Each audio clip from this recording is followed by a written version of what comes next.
Le 1er septembre 1939, à 4h50 du matin, le commandant Sucharski, chef de la garnison polonaise de Westerplatte, une péninsule qui s'avance dans la baie de Danzig, envoie à Varsovie le message radio suivant.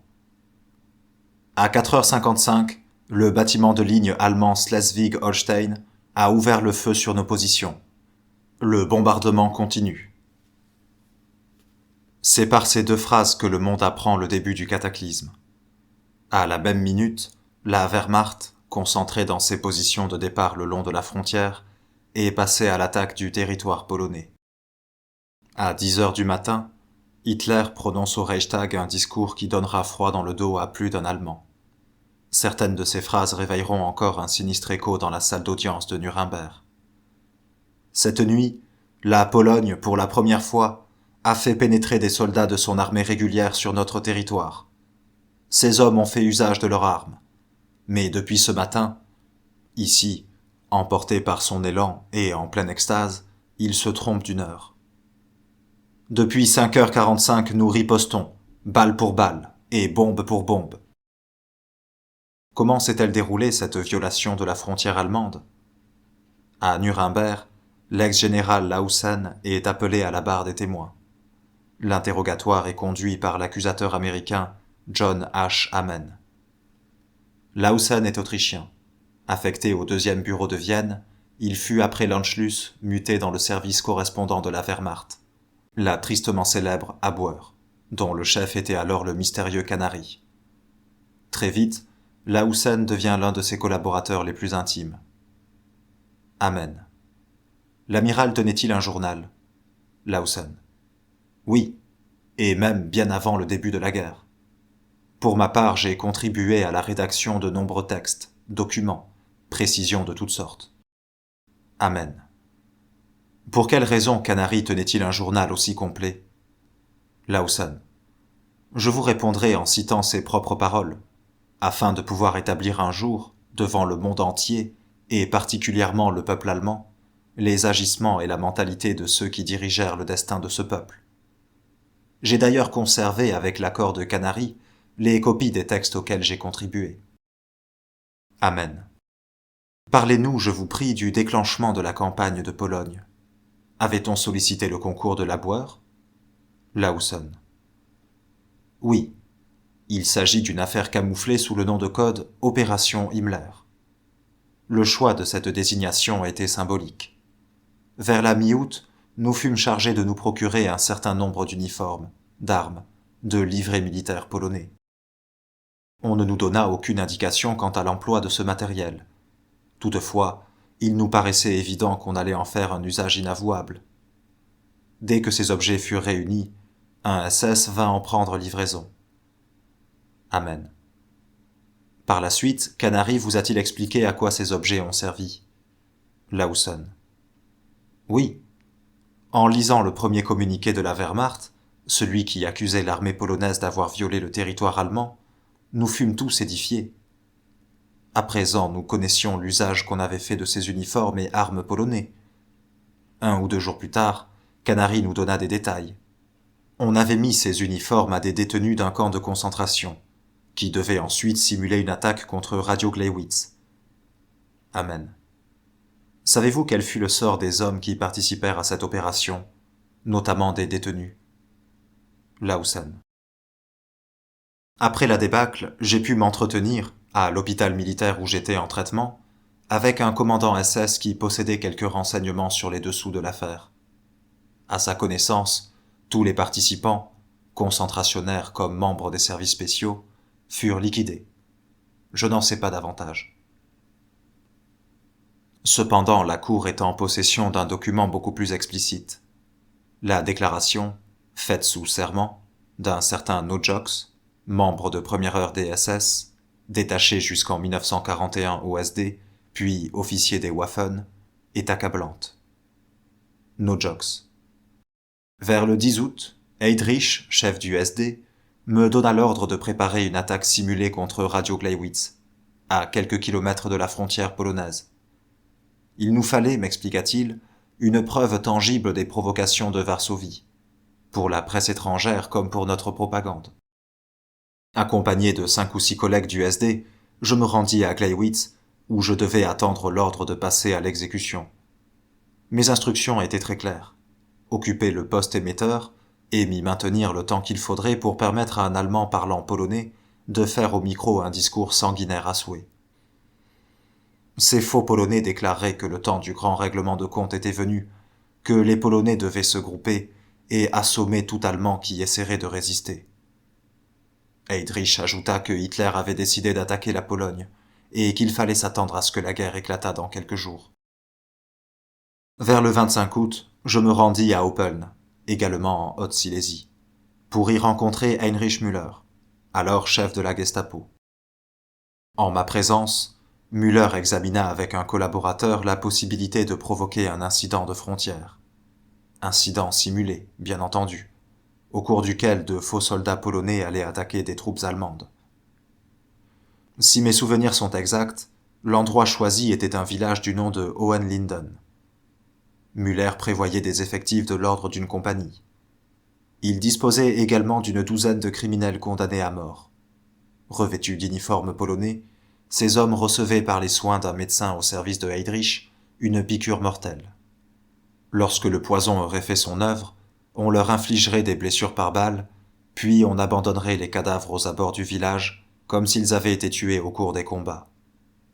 La mise en scène terminée, des journalistes, conduits sur place, pourraient inspecter le champ de bataille.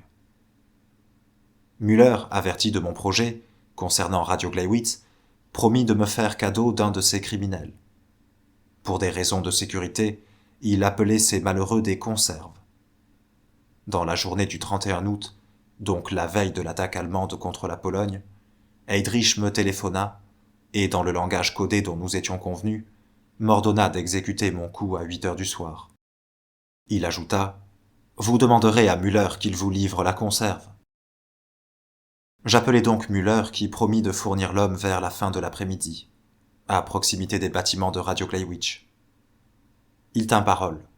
À l'heure dite, une voiture amena un soldat polonais, plongé dans un état comateux. Il ne portait pas de blessure apparente, mais avait le visage barbouillé de sang. Visiblement, il n'allait pas tarder de mourir. Le reste fut facile. Nous occupâmes Radio Gleiwitz, un Allemand parlant polonais vociféra pendant 3 ou 4 minutes, nous tirâmes quelques coups de revolver en l'air, puis discrètement nous repartîmes. Et voici comment on fabrique un grave incident de frontière. Comme il fallait s'y attendre, la France et la Grande-Bretagne honorent leur engagement, bien que leur assistance à la Pologne ne se manifeste d'abord que sur le papier. Les deux puissances exigent de l'Allemagne l'arrêt immédiat des hostilités et le retrait de ses troupes derrière la frontière. Le 3 septembre, l'ambassadeur britannique Neville Henderson déclare à Hitler et Ribbentrop « J'ai l'honneur de vous informer que le gouvernement de Sa Majesté attend du gouvernement allemand une promesse formelle et satisfaisante dans ce sens. Au cas où cette promesse ne serait pas parvenue à Londres avant 11 heures ce matin, l'état de guerre existera entre les deux pays. » L'interprète Schmidt, attaché à la chancellerie, fait de cette ultime entrevue un récit dramatique. Schmidt.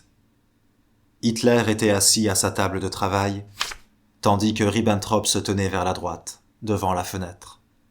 Je m'arrêtai à quelques pas du Führer et lentement lui traduisis l'ultimatum britannique. Hitler paraissait pétrifié. Silencieux, immobile, il regardait droit devant lui.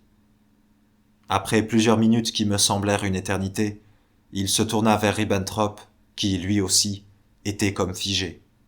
« Et maintenant » gronda Hitler, furieux, comme pour rappeler que son ministre des Affaires étrangères l'avait induit en erreur quant à la réaction des Anglais. Ribbentrop répondit d'une voix à peine perceptible. « Je suppose que d'ici 1 heure, les Français nous remettront un ultimatum identique. » Un peu plus tard, dans l'antichambre, je trouvai le même abattement. Comme je confirmai la nouvelle, Göring s'exclama « Si jamais nous perdons cette guerre, que le ciel ait pitié de nous. » Pour l'instant, les appréhensions du maréchal semblent injustifiées. La France et la Grande-Bretagne assistent, l'arme au pied, à l'assassinat de la Pologne. Pourtant, leur intervention immédiate aurait probablement changé la face du monde. À Nuremberg, l'accusé Jodl, ex-chef d'état-major de la Wehrmacht, l'admettra avec une franchise totale. Jodl. Nous étions certes en mesure d'écraser la Pologne, mais nous n'aurions jamais résisté à une attaque concentrique des trois puissances ennemies. Si nous avons pu nous en sortir en cette année 1939, c'est uniquement parce que les 110 divisions franco-britanniques ont observé une passivité totale, vis-à-vis des 23 divisions dont l'Allemagne disposait sur la frontière ouest. Grâce à ce refus d'agir des Occidentaux, la Wehrmacht peut mener à bonne fin sa première campagne éclair. Le 5 septembre, les forces allemandes franchissent la Vistule. Le 11, elles atteignent Lwów, Lemberg. Le 18, Varsovie, encerclée, est invitée à capituler. Le sort de la Pologne est scellé, d'autant plus que depuis le 17 septembre, l'armée rouge envahit les régions orientales. Pendant 10 jours, la capitale martyre se défendra avec le courage du désespoir. Puis elle succombe, sous le pilonnage de l'artillerie et les bombes de la Luftwaffe. C'est la première fois qu'une grande ville est systématiquement réduite en cendres. À en croire le maréchal Kesselring, cet anéantissement n'était en rien contraire aux conventions de La Haye, Varsovie étant puissamment fortifiée et dotée d'une redoutable DCA. Affirmation surprenante, du moins pour ceux qui se souviennent du terrible manque de préparation de l'armée polonaise. La malheureuse Pologne envahie à l'ouest comme à l'est, rayée de la carte du monde, n'en est pourtant qu'au début de son calvaire. À Nuremberg, la suite de la déposition du général Lawson établira que ce calvaire résultait non d'un fatal enchaînement des circonstances, mais bel et bien d'un plan établi d'avance. De nouveau, c'est l'Américain Amen qui interroge le témoin. Amen. Vous rappelez-vous des conférences au GQG du Führer, auxquelles vous participiez, avec Canary, peu de temps avant la chute de Varsovie? Lawson. Je me souviens d'une conférence qui eut lieu le 12 septembre 1939 dans le train spécial de Hitler. Étaient présents ce jour-là Ribbentrop, Kettel, Jodl, Canary et moi-même.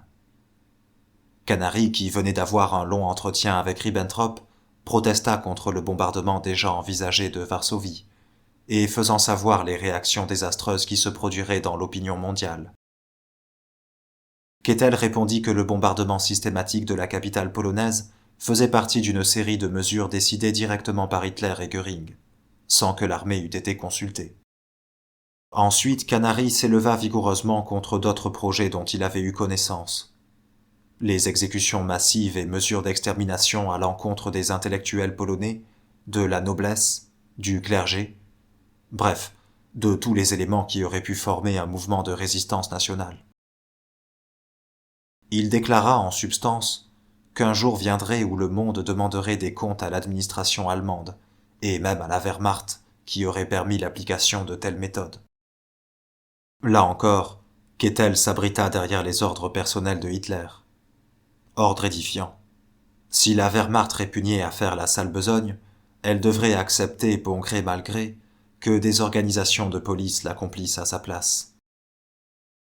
De toute manière, la liquidation physique de l'intelligentsia et des éléments nationaux était décidée, donc elle aurait lieu. Kettel ne cachait nullement que ces mesures. Amen. Un instant, s'il vous plaît. C'est un point d'extrême importance. Quelles étaient exactement les mesures décidées d'avance, c'est-à-dire avant la fin de la campagne de Pologne? Lawson. Le bombardement impitoyable de Varsovie, l'extermination physique des catégories déjà mentionnées, et des Juifs, bien entendu. Amen. C'était tout? Il n'était pas question d'une collaboration avec les autonomistes ukrainiens? Lawson. Si. Kettel, agissant sans aucun doute sur les instructions de Ribbentrop, chargea Canary de susciter, en Ukraine polonaise, un mouvement insurrectionnel dont le but serait l'extermination pure et simple des Juifs et même des Polonais habitant cette région. Bien entendu, les accusés mis en cause par la déposition de Lawson s'efforcent de la contester. Leurs dénégations, leurs arguments spécieux ne trompent personne. Les événements qui se sont effectivement déroulés en Pologne apportent une confirmation effroyable aux déclarations du témoin. De toute évidence, la terreur nazie dans les territoires occupés était sciemment et soigneusement organisée, et cela dès le début des hostilités. Dans l'esprit de Hitler, la conquête de la Pologne occidentale, la Russie s'étant attribué la partie orientale, était-elle une fin? Certainement pas. Son programme prévoyait une nouvelle poussée en direction de l'Est. Il suffit de relire Mein Kampf, écrit en 23, déjà, où il déclare textuellement « Nous autres nationaux-socialistes avons le devoir de poursuivre notre grand but, offrir au peuple allemand l'espace vital qui lui revient de droit. Or, lorsqu'il s'agit de territoires à conquérir, nous pensons essentiellement à la Russie et aux différents États qui la bordent sur sa frontière européenne. Une telle conquête est d'ailleurs l'unique action qui puisse justifier des sacrifices en vie humaine. Dans le haut commandement de la Wehrmacht, on prépare en secret l'attaque de l'URSS. Cette Union soviétique avec laquelle Ribbentrop vient de conclure un pacte de non-agression. Qu'à cela ne tienne, dès le 23 novembre 1939, Hitler, devant les chefs militaires réunis, déclare froidement « Les traités, nous les respecterons tant qu'ils nous seront utiles, pas un jour de plus. » La Pologne écrasée, il s'attaquerait volontiers à l'URSS s'il avait le dos libre.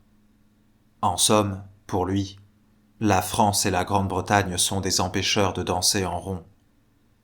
Si le front ouest n'a vu jusqu'à présent que des escarmouches et des coups de main dans la bande du No Man's Land, Hitler n'ose quand même pas s'engager à l'est alors que les armées franco-britanniques sont là, à quelques heures de char de Cologne et d'Aix-la-Chapelle.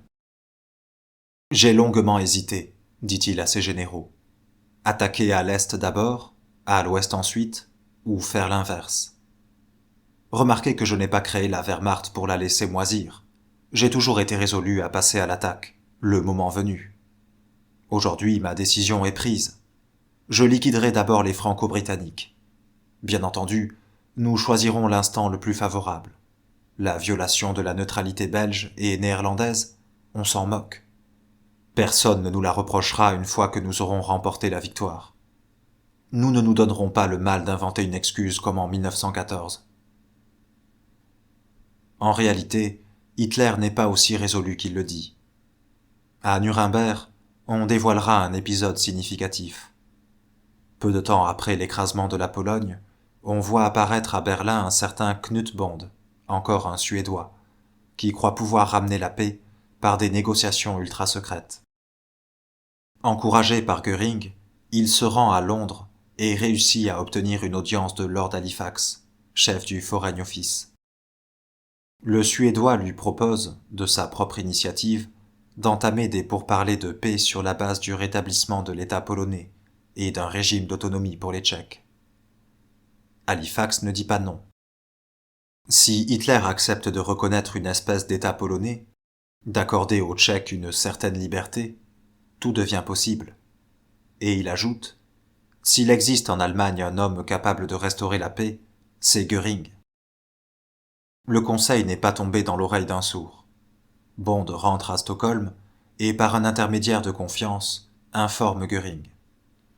Enchanté, le gros maréchal promet de transmettre les propositions britanniques à Hitler. Bond attend plein de confiance. Il attendra longtemps. Göring fait le mort. À plusieurs reprises, Londres s'enquiert à Stockholm de la suite donnée à l'affaire, jusqu'au jour où Halifax comprend que Berlin refuse de parlementer. On ne connaîtra la fin de l'histoire qu'à Nuremberg.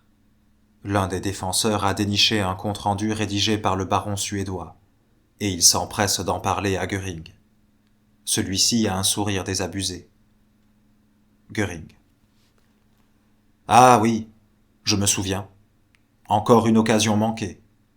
À l'époque, j'avais mis Hitler au courant des propositions de Halifax, mais il les avait repoussées. Je me rappelle encore ces paroles. Une espèce d'État polonais. Ma foi, cela se discute. Mais une certaine liberté pour les Tchèques, voilà qui est hors de question. Aujourd'hui encore, on en frémit. Hitler préférerait donc précipiter l'univers dans un cataclysme sanglant plutôt que d'accorder un minimum d'autonomie aux Tchèques. On ne lui demandait même pas de renoncer à l'annexion du territoire tchécoslovaque, juste quelques petites libertés pour des habitants. C'était encore trop. Dans sa cellule de Nuremberg, Göring se rend parfaitement compte à quel point la divulgation de cet épisode serait préjudiciable au prestige que Hitler pourrait encore garder aux yeux du peuple allemand. Alors, avec un certain courage, il renonce au profit, fort mince à vrai dire, qu'il pourrait en retirer. Ainsi, il restera fidèle, même au-delà de la mort, à son Führer, à l'homme qui refusa de mettre fin à la guerre, bien qu'on lui eût offert d'en conserver les bénéfices. Et tranquillement, il prit l'avocat de laisser tomber. Quant au peuple allemand, il n'a jamais eu connaissance de l'histoire, de cette chance unique que son Führer bien-aimé repoussa du pied. Le peuple allemand est, et reste persuadé, que les efforts pacifiques de Hitler se heurtent partout à un refus dédaigneux. Si bien que l'Allemagne n'a pas le choix, puisque le monde entier a juré de la détruire, elle est forcée de se battre. Dans la mesure, bien sûr, où le peuple allemand préfère marcher au pas de loi plutôt que de réfléchir. Quant aux insensés qui prétendent garder leur lucidité et s'en servir, eh bien tant pis pour eux. Le régime nazi saura les réduire au silence.